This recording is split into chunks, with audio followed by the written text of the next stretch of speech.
Buenos días, Álvaro Cedeño y Álvaro Cedeño les saludan en este episodio número 171 de Diálogos con Álvaro Cedeño.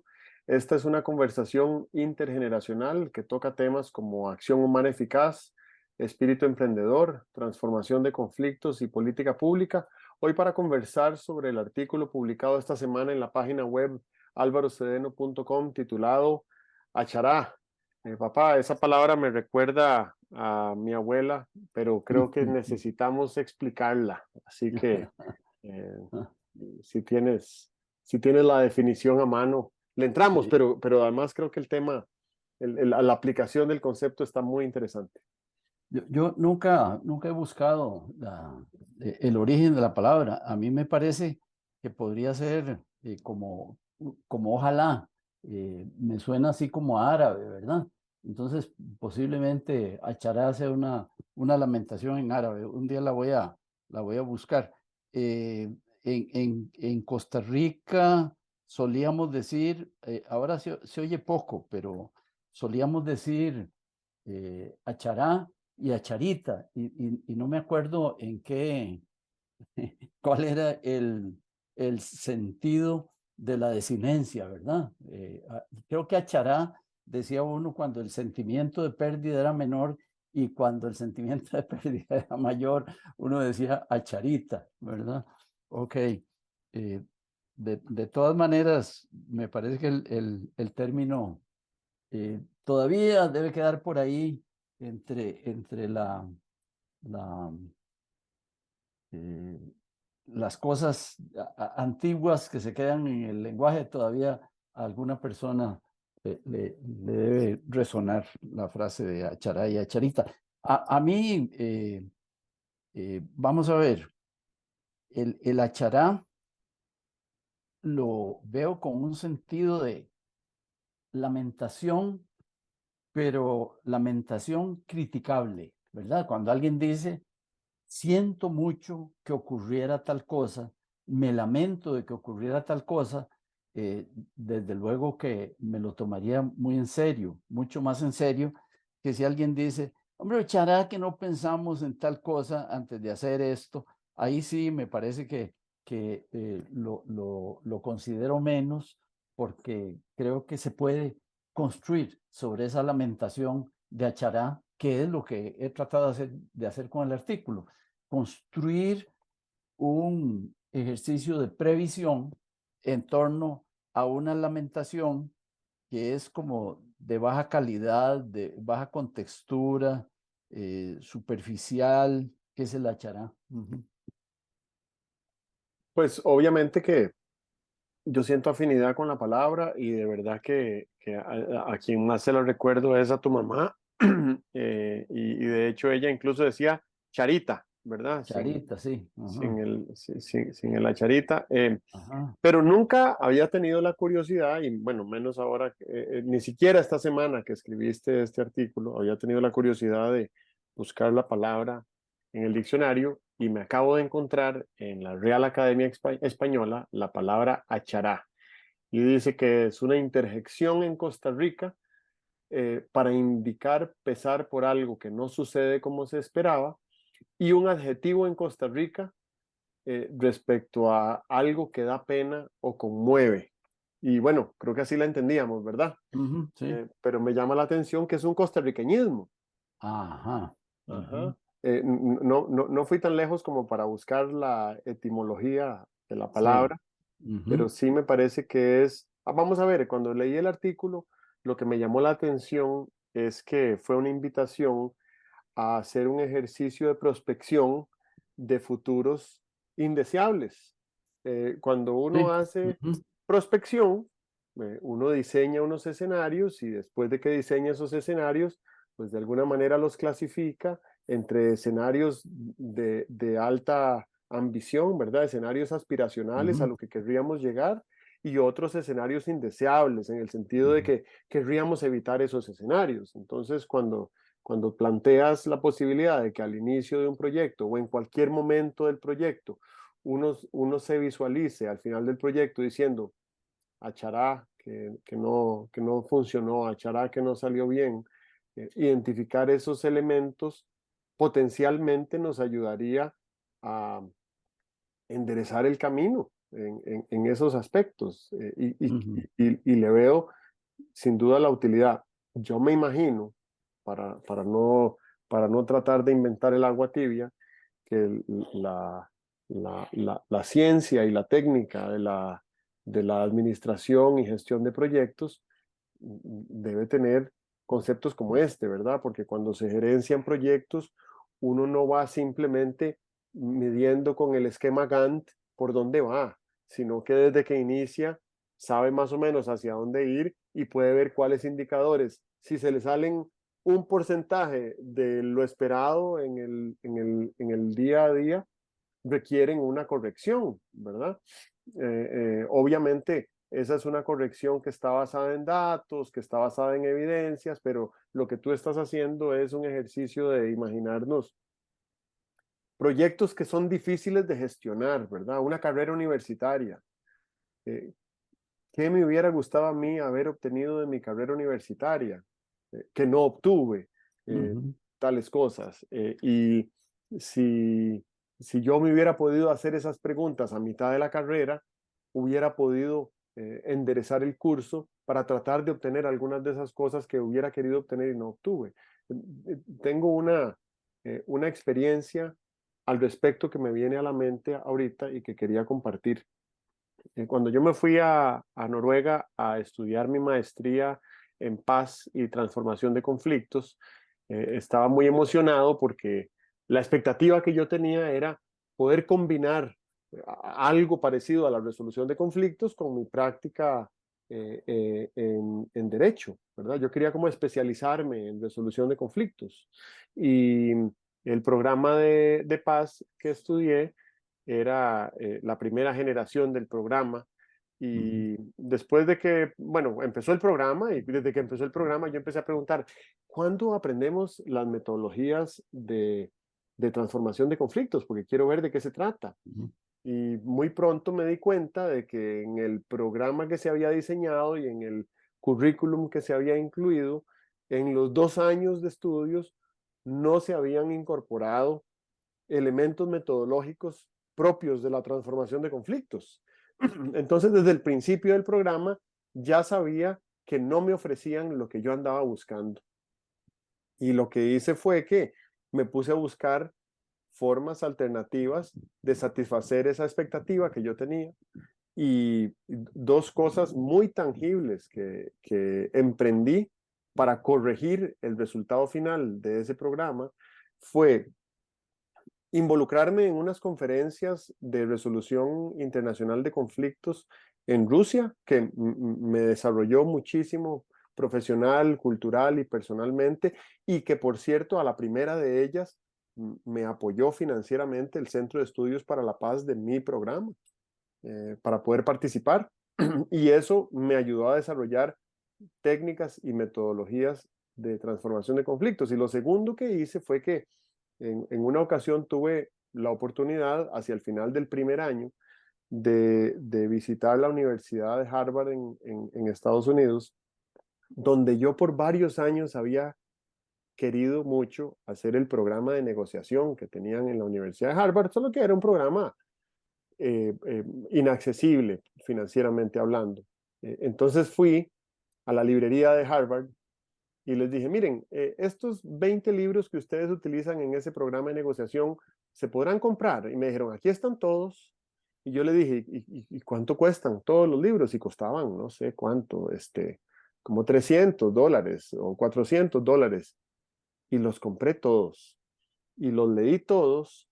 Y entre eso, más lo que estuve aprendiendo en las conferencias en Rusia, más algunas otras experiencias que había tenido afines a la resolución de conflictos o de problemas, etcétera, configuré un taller de transformación de conflictos que luego se lo vendí a la universidad y la universidad todavía lo utiliza para enseñarle transformación de conflictos, metodologías y técnicas a los estudiantes que pasan por el programa año a año.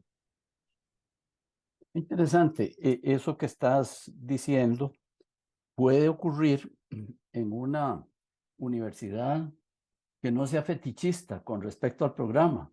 Porque hay universidades que son muy fetichistas con su programa. Dicen, no, aquí lo que usted vino a ver es esta cosa y tiene que pasar por todos los extremos de este asunto. Una universidad que tenga la apertura de financiarte para que en el quarter de verano vayas a un programa en Rusia sobre negociación y creación de acuerdos y tal, me parece que es una universidad que no fetichiza el programa.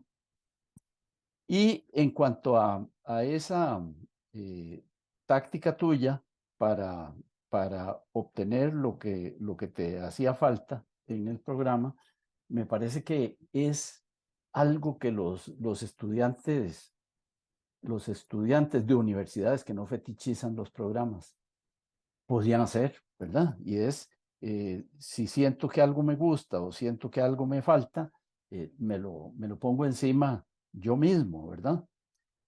Recuerdo, por ejemplo, que en algún momento se puso de moda una técnica de programación, una técnica de programación de proyectos que se llama PERT, que es Program Evaluation Review Technique, ¿verdad? Era muy famosa porque creo que la había inventado una consultora que se llama Booz Allen and Hamilton y la había inventado para el proyecto de creación del submarino Polaris del gobierno de los Estados Unidos. Era un submarino atómico. Entonces, los proveedores eran de múltiples procedencias, el programa era muy complicado y sentían que no les funcionaba los métodos de programación corrientes. Por ejemplo, no les funcionaba eh, el Gantt, ¿verdad? No les funcionaba CPM. Y entonces, CPM, no me acuerdo qué quieren decir esas siglas. Pero entonces crearon un programa que se llamaba PERT. Y a mí me interesó mucho el PERT. Y un día me encontré un libro pequeño de PERT que decía PERT explicado con la técnica de enseñanza programada. Y siempre me han interesado muchísimo las técnicas de presentación de contenidos, las técnicas de aprendizaje y tal. Y me puse a ver qué era la bendita técnica de enseñanza programada. Y era maravillosa. El que no ha visto un libro de enseñanza programada, yo le recomendaría que se fuera a una biblioteca y pidiera un libro de enseñanza programada y lo hojeara simplemente, porque es un libro donde te empiezan a explicar algo y en un determinado momento te hacen preguntas puntuales y al, al lado de atrás de la página te dan las respuestas correctas y te hacen las preguntas puntuales y si fallaste en algo, te dice devuélvase a la página tal. Si fallaste en otra cosa, devuélvase a la página no sé qué. Y entonces hay una interacción del lector con el libro, va y viene, y finalmente, pues en ese va y ven, terminas en un librito sobre un tema específico, aprendiendo el tema específico. Yo creo que dos cosas he aprendido yo solito fuera de enseñanza formal. PERT, que después una vez un amigo me invitó a dar una charla en otra cátedra que no era la mía sobre PERT y chica, yo dije, pero bueno, déjeme ver, ¿verdad? Si me lo voy a preparar unos 15 días y si me queda bien, le digo. Y sí, me quedó bien. Y fui a explicar PERT a gente que sabía cero de PERT y entendieron y se interesaron y etcétera. Y la otra cosa que aprendí solito fuera de un programa formal fue comunicación interpersonal. Pero esa fue con una anécdota que a mí me parece que es valiosa. Yo quería mucho incursionar en el tema de la comunicación interpersonal. Y teníamos en la maestría un profesor que se encargaba de dar programas de encuentros vivenciales y esa cosa, y era psiquiatra él. Y entonces fui a hablar con él, le dije, me interesa mucho ver cómo puedo aprender más de comunicación interpersonal. Y me dijo, ¿y qué te interesa aprender de comunicación interpersonal? Y yo estaba muy consciente de que siempre que uno contestaba todo ahí en esa facultad, le decía, no, no, no sea charlatán, no puede ser que quiera todo, tiene que ser específico, ¿verdad? Y entonces cuando me preguntó, ¿y qué querría aprender sobre comunicación interpersonal? Yo le dije, ¿sabe qué? Mejor suspendamos esta reunión y nos vamos a reunir la próxima vez y yo le voy a responder en específico esto.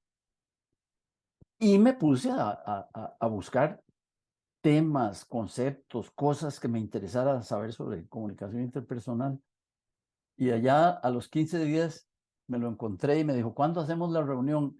Y digo, mire, estoy en camino a que no tengamos que hacer la reunión porque estoy aprendiendo mucho, buscando la respuesta de qué es lo que quiero aprender sobre esta cosa. O sea que es muy, muy bonito si uno se puede detener en el proyecto y tratar de explicar muy bien qué es lo que querría lograr y como en este caso de la chará, cuáles son las cosas que podrían frustrar el buen resultado del proyecto que estás, en el que estás interesado, ¿verdad? Mientras te escuchaba hablar, pensaba que hay muchos procesos humanos donde no hay una línea recta entre expectativas, planes, objetivos y resultados, Sí. ¿verdad? Sobre Ujú. todo en dinámicas interpersonales, temas como Sí, sí, sí. comunicación, educación, eh, mm, en muchos casos, el valor y el beneficio del proceso en sí es igual o mayor que el del resultado, ¿verdad? Es más, en procesos de innovación, mm, lo, lo que, lo que tradicionalmente denominaríamos fracaso, Ujú, en procesos de innovación se transforma o se traduce en oportunidad de aprendizaje. ujú. Y la oportunidad de aprendizaje en procesos de innovación es vital para poder llegar a la eventual innovación. Sí. No importa si tuvimos que hacer 500 intentos o 5, pero Ujú, cada uno de los intentos que no resultó, sí fue una oportunidad de aprendizaje que nos acercó a la que sí resultó, ujú, ¿verdad? ujú, Entonces pienso también en el arte y la destreza de facilitación que hemos hablado aquí varias veces, ¿verdad?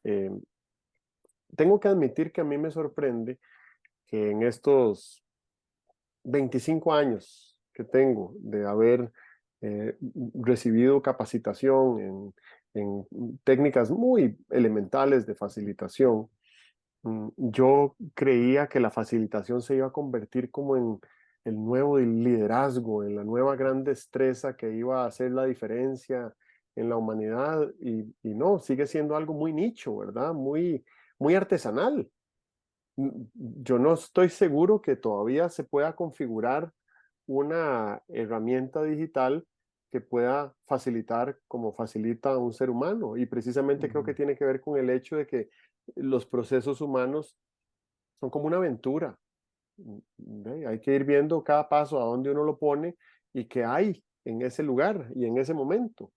Em, y también creo que sí, sí he dicho muchísimas veces, todas las veces que he hablado sobre facilitación, he dicho que la mayor proximidad que he tenido en mi vida con la mayor destreza de facilitación ha sido eh, eh, tu presencia, ¿verdad? Y tu destreza de facilitación, que la he visto, pues obviamente en la intimidad del hogar, y ahora que tengo familia y que tengo hijas, me puedo posicionar con mucha más facilidad, ponerme ese sombrero de facilitador y acompañarlas, facilitarles literalmente el proceso de descubrir conocimiento de cosas que yo tal vez ya las sé o no las sé, pero que uno puede irlas acompañando para que ellas mismas sean las que descubran esas respuestas con las que resuenen, ¿verdad? O con las que lleguen a un punto donde podamos coincidir y decir, ah, mira, yo pienso igual, ¿verdad? Pensamos lo mismo. Eso creo que es importante. Y lo otro es eh, eh, las veces que me invitaste a ir como oyente a procesos de facilitación grupales con clientes tuyos que tenías hace 30 años. Y, y todavía la vivencia de esas experiencias que tuve determinan muchísimo mi forma de conducirme cuando tengo que facilitar una reunión o una conversación, ¿verdad? Entonces eso creo que es muy importante. La facilitación es como una semilla que se siembra y cuando estamos en presencia de buena facilitación, nos invita a participar de aquella aventura. Eso lo menciono como algo destacable de tu dominio de la acción humana eficaz, porque creo que van de la mano. Otra cosa que quería mencionar es el tema de la decodificación. Y no sé si existirá hoy en día algún otro término en español para traducir lo que en inglés se denomina debriefing, ¿verdad? Que es al finalizar una experiencia del tipo que sea. Yo me monto en un bus o en un carro o en un avión y me voy para otro destino. Cuando llego a ese otro destino, ha transcurrido un tiempo, ha habido unas vivencias, he tenido unas sensaciones y poder hacer un proceso de decodificación para ver qué pasó en el viaje y para ver cómo me sentí y para ver qué aprendizajes registro y para preguntarme qué haría diferente si volviera a iniciar. Es una manera un poquito más sofisticada de preguntarse la chará que nos invitas a Sí, pensar hoy en día, ¿verdad? Entonces el achará tal vez, aunque no sea estrictamente una herramienta que aplique para administración de proyectos, definitivamente sí es una herramienta que se puede utilizar en, en procesos de decodificación de experiencias humanas, ¿verdad? Y dos cosas más quería decir. Una es que pensemos en un partido de fútbol, ¿verdad? El equipo y el cuerpo técnico y los jugadores se preparan para ir a un partido de fútbol. Nadie se prepara para ir a ganar. Perdón, nadie se prepara para ir a perder. Todo el mundo prepara los partidos para ir a ganar. Entonces, hay un equipo que gana y hay otro equipo que pierde, o a veces los dos pierden cuando empatan, ¿verdad? Y luego entrevistan ahí a los actores y a veces uno escucha una respuesta reiterada que dice, eh, eh, cometimos errores en jugadas de bola fija que ya habíamos preparado durante el entrenamiento, ¿verdad? Entonces, algo que se había preparado para que saliera bien, salió mal. Y eso, pues, obviamente genera sensaciones y genera la idea de que tal vez hace falta más práctica y demás. A mí me gusta mucho la filosofía del fútbol de Pep Guardiola, um, que dice que el fútbol es un negocio, es una actividad actividad. que, que tiene que ver con la toma de decisiones. Y entonces él dice, hay que tener claridad. Todos los actores de la cancha tienen que tener claridad en todo momento de cuál es la mejor decisión que deben tomar, ya sea que estén atacando o defendiendo, ya sea que estén con bola o sin bola. Entonces, en esa pequeña matriz de bola, no bola, ataque, no ataque, eh, él lo que le gusta es practicar la toma de decisiones, ¿verdad? Y dice que eso es lo que determina si un equipo gana un partido y si un equipo gana un campeonato. Y pues obviamente él, siendo uno de los técnicos más exitosos del mundo, me parece que tiene razón. Qué interesante sería tratar de aplicar eso a actividades no futbolísticas. Y para terminar esta intervención, mucho hemos hablado en estos diálogos sobre el papel o la figura de la persona aprendiente, ¿verdad? Hemos dicho recuerdo al inicio de la pandemia hablábamos mucho de que al final de cuentas el proceso educativo, la persona protagonista de ese proceso no es ni la institución ni es el maestro, sino que es la persona aprendiente, ¿verdad? Entonces ese aprendiente tiene la capacidad de aprender ilimitada, incondicional e independiente de los otros actores del Sí. proceso. Ujú, Y esa podría ser una revolución trascendental, sobre sí, todo en momentos en los que el sistema educativo público, como lo conocíamos en el país, ujú, ujú, está colapsado, ¿verdad? ok. Bueno, muy bien. Muchas, muchas cosas hay ahí. Vamos a ver.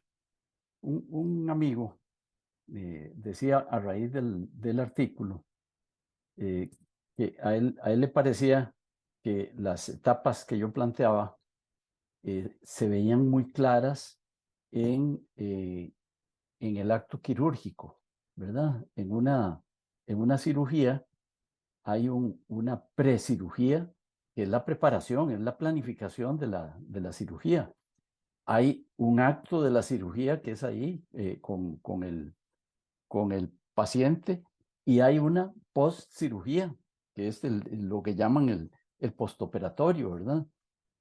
Y me resoné mucho con eso porque y yo creo que una de las disciplinas humanas que tienen protocolos más cuidadosos es la cirugía, ¿verdad? Ahí no se hace nada por invento, ¿verdad? No, se inventan cosas, sí, pero se inventan en un laboratorio, no se inventan ahí cuando estás con el paciente, ¿verdad? Eh, y entonces pienso que eso como que podría ampliar la idea de lo que llamábamos nosotros, lo que llamaba en el artículo un premortem y un postmortem, que es una terminología de Gary Klein. Eh, sí, uno debería preparar lo que quiera que vayas a hacer, el plan que vas a desarrollar, debería ejecutarlo y luego debería hacer un debriefing, ¿verdad? Una decodificación de qué fue lo que ocurrió, pues porque ahí sin duda se aprenden cosas, ¿verdad? Eso me parece que es bien, bien interesante. Mencionadas también, y esto es bien llamativo, es que creo que nosotros tenemos una tendencia a visualizar una serie de cosas que hacemos, una serie de eventos en los que participamos como si fueran lineales, como si fueran una línea recta, decías tú. ¿Por qué cuando estamos pensando, voy a decirle a fulanito tal cosa porque lo que quiero obtener es tal otra, ¿verdad? Como quiero obtener de fulanito, voy a ir a hablar con él a pedírselo. A mí me parece que eso es un razonamiento lineal, como lo llamas, de línea recta. ¿Por qué solemos accionar como si la realidad respondiera a la línea recta? A mí me parece que es por economía de esfuerzo y no estoy hablando de, de, de, de, de que no se quiera hacer el esfuerzo. No, es que creo que nuestra forma de pensar, nuestra forma de estar en el mundo, creo que nos recomienda primero modelos de poco consumo de energía. Sí, yo creo que al cerebro le interesa mucho no gastar glucosa ni oxígeno indebidamente. Y entonces seguramente su algoritmo es, dado una toma de decisión de la persona, le voy a sugerir el procedimiento de menor consumo de oxígeno y de glucosa. ¿Por qué? Hombre, porque diría el cerebro, yo vivo de oxígeno y glucosa, ¿verdad? Y entonces a mí no me importan los enredos en que se va a meter este sujeto al cual yo le sirvo siempre que no me ponga en riesgo mi supervivencia, ¿verdad? Creo que por ahí debe andar el mecanismo biológico que nos hace recurrir a las visiones de línea recta. Pero la verdad es que en cuanto las cosas se empiezan a complicar, nos damos cuenta de que no se pueden manejar con un paradigma de línea recta. Yo recuerdo cuando empezaba a lidiar con el tema de los planes estratégicos. En un plan estratégico tomas el FODA, que es el análisis de las fortalezas y las debilidades que tiene la empresa o la persona cuya estrategia estamos diseñando. Y las oportunidades y amenazas que enfrenta. Esas son las letras de FODA. Haces el FODA, de ahí te salen una serie de opciones, pero las opciones, ¿cómo salen? Ya no salen en línea recta, ¿verdad?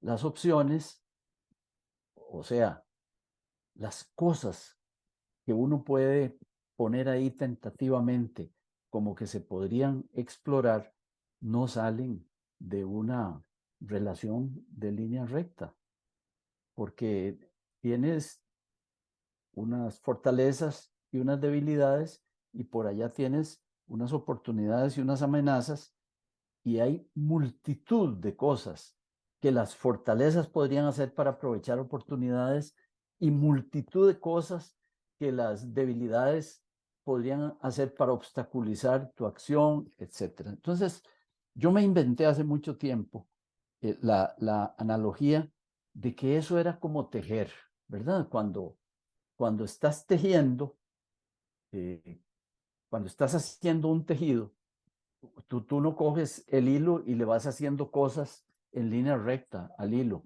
sino que para empezar tienes un telar donde por un lado tienes lo que se llama un urdimbre, ¿verdad? Que es un conjunto de hilos, y por el otro lado tienes la lanzadera, que es una cosa como una aguja que se va metiendo entre hilo y hilo y que aporta hilo y es lo que hace que el tejido de tu pañuelo eh, sea así como una cuadrícula, ¿verdad? Ningún tejido es lineal.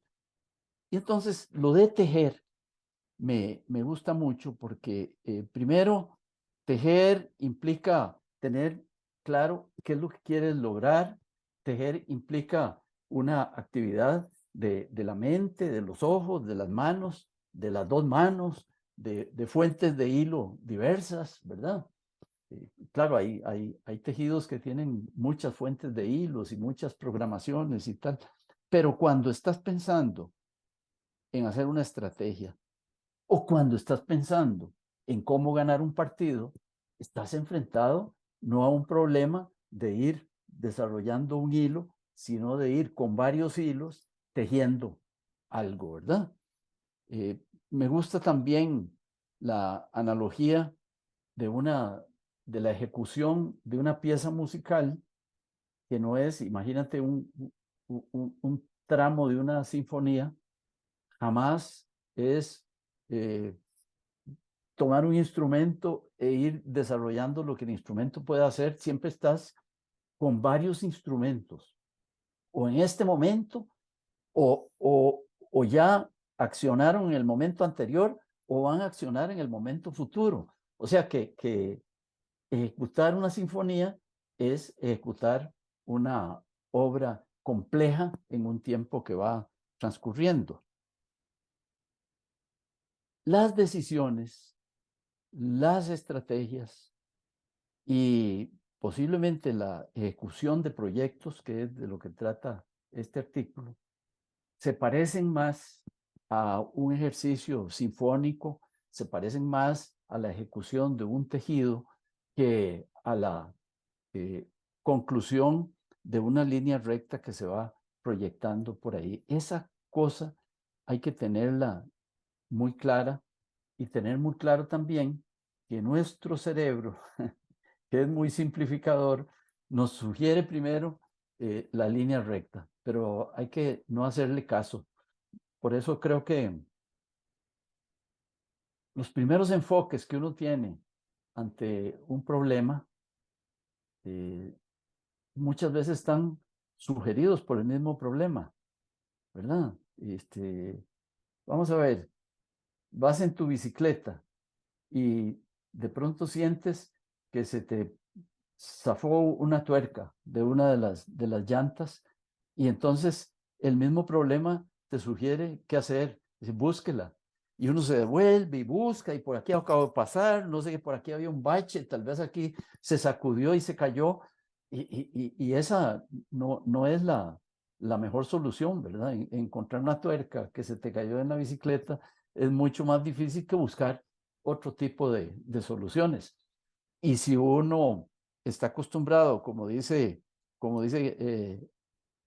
Gary Klein, a hacer un premortem de los asuntos, antes de que te encarames en la puñetera bicicleta para ir a Santa María de Dota, que es tan lindo, antes de eso deberías preguntarte, y esto ya es lo que sólidamente dice Gary Klein, ¿qué cosas podrían fallar que me echaran a perder el viaje en bicicleta a Santa María de Dota? Y pues posiblemente te salió ahí alguna tuerca muy vital, porque uno puede andar en la bicicleta sin algunas tuercas, pero hay unas que son vitales, te echan a perder el viaje. Entonces es mejor mete unos repuestos ahí en la bolsita y te las llevas en la mochila, ¿verdad? Esa es la idea de Gary Klein que conviene resaltar. Si estoy planeando algo, estoy programando algo, voy a hacer algo, ¿qué cosas podrían traerse al suelo el resultado? Y hacer ese ejercicio de ver las N cosas que podrían traerse al suelo el resultado es lo que llama hacer el premortem, ¿verdad? Comparándolo con el postmortem, que es cuando alguien pasa por ahí y dice, ¿qué le pasó a la bicicleta? Dice, no, que se me perdió una tuerca y por una tuerca te quedaste ahí. Ese es el postmortem, se me perdió la tuerca, por eso fracasó el viaje. El premortem es qué cosas me podrían hacer fracasar el viaje y que yo tengo eh, todavía tiempo de prevenirlas, ¿verdad? Seguramente por eso existen las cajitas de parches para bicicleta, ¿verdad? Sí, claro. Y no son cajitas de tuercas. Ajá, La probabilidad de que a uno se le ponche una llanta de bicicleta en un muy paseo en la alta, montaña es mucho más alta de que claro. se le caiga una tuerca. Ujú, Pero sí queda clara la ilustración que compartes. Estaba pensando sobre un elemento que podría incorporarse a esta idea de la chará, ¿verdad? Que es la parte emocional. Si yo me imagino, si yo me imagino esos escenarios futuros, los escenarios futuros eh, aspiracionales y también los escenarios futuros evitables, ¿cómo, cómo creo hoy que me sentiría en esos escenarios? Y cómo esas emociones que despertarían en mí podrían influir mi gestión sí, presente. sí, claro, claro. Ujú, Em, hay algunos conceptos que me vienen a la mente. Uno de ellos es el concepto de el síndrome del impostor, que llaman, ¿verdad? Que es una sensación que da cuando uno está en unas circunstancias que siente que no merece eh, eh, y que entonces no entiende por qué está ahí y eso genera bloqueos, sí, ¿verdad? Me han contado entiendo que es bastante conocido, que sí, eso sucede cuando a un estudiante lo admiten en una de las grandes universidades del mundo, ¿verdad? Y de repente llega a la universidad el primer día y dice, pero yo qué estoy haciendo aquí, yo qué hice para merecer esto, aquí no es donde debería estar y entra ahí en una dinámica que es un poco viciosa de decir, esto no es para mí, yo no merezco esto, tal vez alguien cometió un error y mejor me voy. Entiendo que también sucede, es un fenómeno que sucede cuando hay nuevos reclutas en la empresa Google, ¿verdad? Y Google tiene, no sé, 1 millón de aplicantes al año y deben contratar una fracción pequeñísima de esos aplicantes. Y entonces los que son al final reclutados, pues es gente especial, ¿verdad?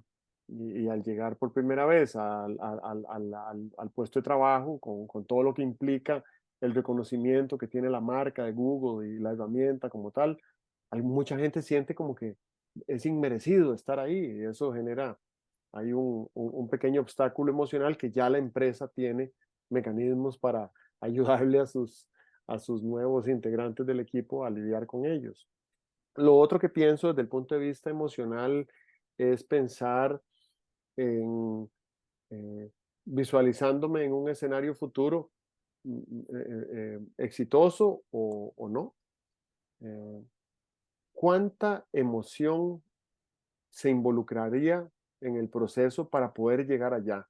¿Verdad? ¿Es algo que va a ser muy costoso o es algo que me imagino que va a ser muy simple? Ujú. Y esto lo veo mucho y de hecho se dice, es como una regla que se comenta entre desarrolladores inmobiliarios en zonas costeras en Costa Rica, ¿verdad? Gente que viene de otro país y que tal vez en otros países se ha dedicado al desarrollo inmobiliario y viene a trabajar en Costa Rica y entonces dice, aquí está la finca, yo aquí le hago la casita, aquí le hago el portón, aquí le hago no sé qué, y se lo imaginan como un proceso muy sencillo, pero cuando ya entran a desarrollar el proyecto y se dan cuenta de los costos que implica, siempre sienten al final del proceso que si hubieran sabido lo que implicaba, Ajá. no lo hubieran hecho.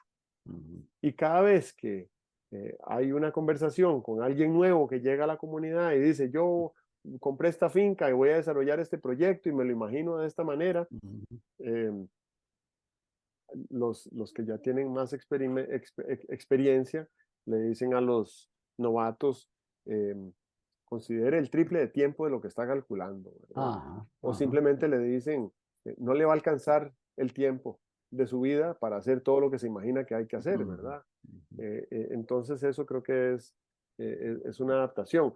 Y luego, desde el punto de vista emocional, también pienso en un concepto que curiosamente me vincula también con mi abuela Esperanza, que es un concepto que denomino de felicidad a bajo costo, ¿verdad? Mi abuela era una persona que eh, exudaba felicidad y irradiaba felicidad. Ella contagiaba una manera de ser. eh, Ujú. Al final de cuentas, no sé si ella era o no era feliz, pero si no era feliz, era buenísima fingiendo, Ujú. Ujú. porque daba la impresión de que era una persona que siempre estaba feliz, ¿verdad? Y creo que simplemente su felicidad tenía que ver con su presencia. Ella estaba presente, haciendo lo que estaba haciendo, y eso eh, siento que por un asunto existencial Sí. tiende Ujú. a Ujú. provocar felicidad. Sí. Solo que en el Ujú. caso de ella, Ujú. la felicidad que ella eh, eh, proyectaba era una felicidad a muy bajo costo, ¿verdad? Era una persona que el uso de tecnología que hacía era muy básico. No toda su vida tuvo una lavadora que lavara la ropa automáticamente, no toda su vida tuvo una refrigeradora que le preservara los alimentos por un par de días, no toda su vida tuvo un horno eléctrico, ¿verdad? No toda su vida tuvo un cepillo eléctrico para limpiar el piso, cosas de ese tipo, ¿verdad? Y sin embargo, ella tenía mucha felicidad que la fue desarrollando sin necesidad de llenarse de chunches. Ella no era una persona acumuladora de cosas, Ujú. ¿verdad? Era una persona tan Ujú. frugal y tan sencilla y lo que ella tenía para dar, que además era muy memorable porque pues todos los que convivimos con ella, sobre todo nuestra generación de nietos, la recordamos con muchísimo cariño. Lo que recordamos de ella es precisamente el trato, no recordamos las cosas, ni recordamos su vestimenta, ni recordamos sus experiencias de aventura fuera de la casa. Lo que recordamos de ella es la emoción que ella transmitía cuando entraba en contacto con nosotros. Y a eso le denomino felicidad a bajo costo. Si nos pusieran a escoger hoy, si tú tuvieras que generar tu propia felicidad a alto costo o a bajo costo, ¿qué preferirías? Yo me imagino que todo el mundo, tal vez incluso de manera intuitiva, sin entender lo que estoy diciendo, diría, y la verdad es que yo prefiero ser feliz a bajo costo que ser feliz a alto costo, ¿verdad? Y bueno, y obviamente basta rascarle la superficie a cualquier libro moderno sobre felicidad de Martin Seligman o de alguno de esos autores que ha dedicado su vida al estudio de la felicidad para darse cuenta de que irme a pasar una semana a un resort muy exclusivo en las Islas Maldivas, allá en el Océano Índico, no está correlacionado de ninguna manera con lo que es la felicidad. Entonces, esa es una búsqueda de felicidad que primero es a altísimo costo y segundo, no garantiza que vaya a suceder la felicidad, ¿verdad?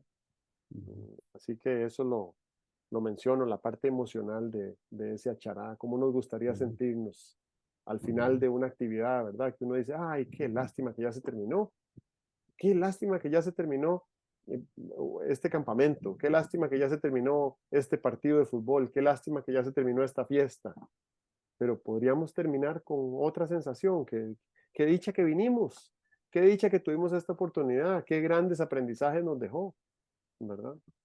Eso.